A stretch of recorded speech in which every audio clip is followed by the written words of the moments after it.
Para fechar, a pesquisa quali versus a pesquisa quant. Enquanto na pesquisa qualitativa a gente quer entender como e por quê, na quantitativa a gente quer descrever e explicar. A gente tem um foco subjetivo na quali, um foco objetivo na quant. Predominam imagem, texto e som na quali, predomina quantificação e mensuração de informações na quant. Enquanto uma pretende formular uma teoria, a outra pretende testar. Enquanto a gente tem um foco múltiplo de realidades, a outra tem a redução de variáveis. Enquanto uma usa técnicas de análise de conteúdo, a outra busca ferramentas estatísticas. Enquanto a qualitativa ela busca particularidades, ou seja, cada informação é importante, e eu tento entender isso de uma forma globalizante para explicar, a outra não. Eu tenho que ter uma lógica dedutiva, eu tenho que vários testes de uma mesma característica para ele se evidenciar. Bem, pessoal, até aqui nós vimos a pesquisa quantitativa em separado da pesquisa qualitativa. Um pouco da sua lógica, seus pontos positivos, seus objetivos em si.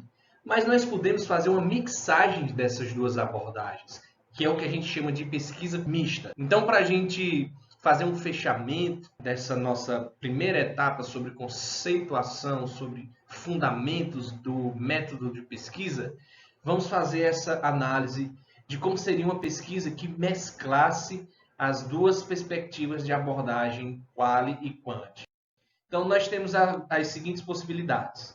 Nós podemos realizar uma pesquisa quali, ou seja, uma exploração, para depois fazer uma pesquisa quant e, quem sabe, voltar para uma pesquisa quali.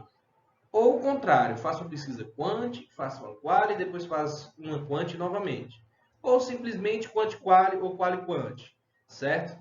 O que significa esse novo percurso metodológico? Eu posso ter um fenômeno que eu não tenho muito conhecimento, então eu vou fazer uma pesquisa qualitativa de exploração, em que eu vou qualitativamente identificar as principais características de um determinado fenômeno que ainda não está analisado. Então você vai, por exemplo, na nossa sala de aula, ela pode ser um estudo piloto para um estudo maior dentro do nosso campus. Então eu posso chegar e entrevistar os alunos dessa nossa sala, que são poucos, para descobrir determinados aspectos de interesse. Então vamos supor que eu quero saber qual é a melhor abordagem dessas nossas aulas e qual seria o melhor horário. Então eu posso fazer o seguinte, eu posso perguntar às pessoas que estão nessa nossa disciplina, tá? E ter uma ideia do que seria bom para essa disciplina. Né? Uma vez que eu faço essa análise, eu posso montar um questionário e aplicar a todo o campus, já que a disciplina de método científico é uma disciplina de interesse geral.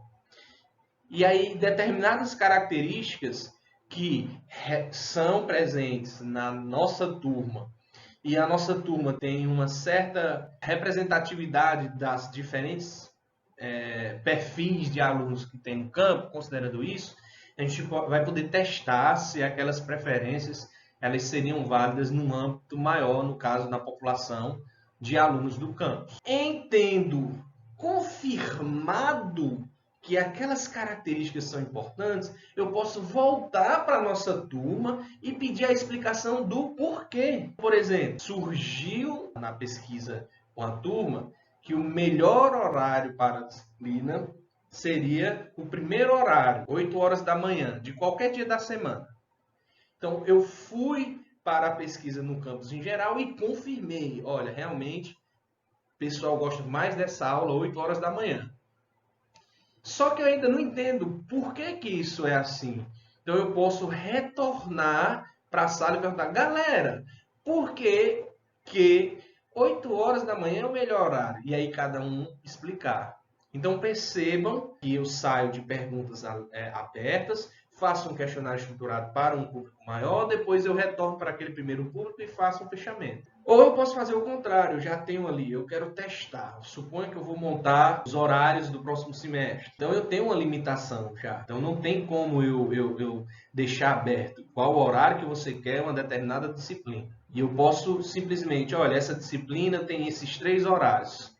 Então faço um levantamento para ver o horário que vocês vão preferir. Depois eu posso voltar e verificar com vocês porque é que determinado horário é mais importante.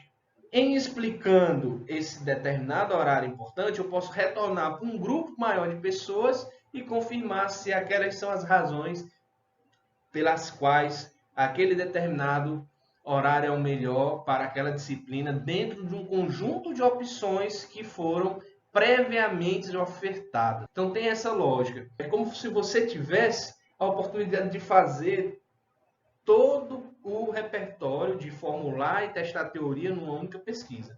Entretanto, isso requer esforço, tempo e maturidade muito maior do que aqueles que nós fazemos quando fazemos uma pesquisa quali ou uma pesquisa quant em separado. Então, o mais comum é você fazer uma pesquisa quali em profundidade, porque ela se só vai ter uma geração de resultados, uma demanda de interpretação e uma reflexão bastante extensa, bem como uma pesquisa quant. Então, também você vai ter toda uma exploração de dados em profundidade diante das ferramentas estatísticas, análises confirmatórias, exploratórias, enfim, fatoriais. Então, você vai ter também todo um trabalho. Então, é mais comum que se faça separado. Então, você pode fazer uma primeira pesquisa quali, depois uma pesquisa quant, ou faz uma pesquisa quant, depois uma pesquisa quali, dentro de uma linha de ação de pesquisa sobre um determinado problema, sobre uma determinada situação de valor que você deseja explorar. Então, apresenta construções objetivas e exploram-se essas questões subjetivamente, aprofundando significados. Então, ela é distinta. Ela corrobora dados mensuráveis com dados não mensuráveis, eliminando, inclusive, falhas dos próprios instrumentos de pesquisa que a gente pode, infelizmente, incorrer. Dessa forma, pessoal, fechando esse nosso passo inicial sobre estruturação do método de pesquisa, da seção metodológica do nosso trabalho, né, voltemos à questão do enquadramento. Então, nós temos toda essa configuração de possibilidades, desde a tipologia aos métodos de coleta e análise de dados, passando pelas estratégias, e a combinação desses diferentes fatores, desses diferentes componentes, ela vai montar a nossa pesquisa, que pode ser qualitativa, quantitativa ou mista, conforme a nossa abordagem. Então, o que a gente precisa é, de fato, compreender esses elementos, harmonizar esses elementos, considerar tudo isso subordinadamente ao nosso objetivo de pesquisa, à nossa questão de pesquisa, para que possamos gerar verdadeiras pesquisas consistentes, válidas, que vão contribuir para o conhecimento numa área em que a gente está inserido. Então é isso, pessoal. A gente acaba de encerrar o primeiro bloco conceitual acerca do nosso método de pesquisa.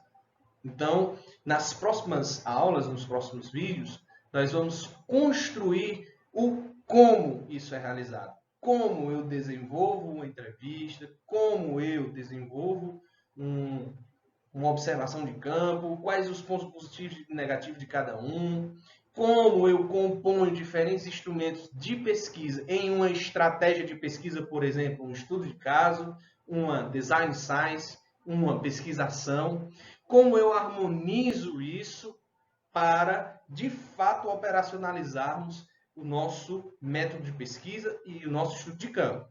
Lembrando que, sem esse conceito que a gente acabou de construir, isso não é possível. Então, deixem as suas dúvidas nos comentários do nosso chat, na nossa discussão, e até a próxima.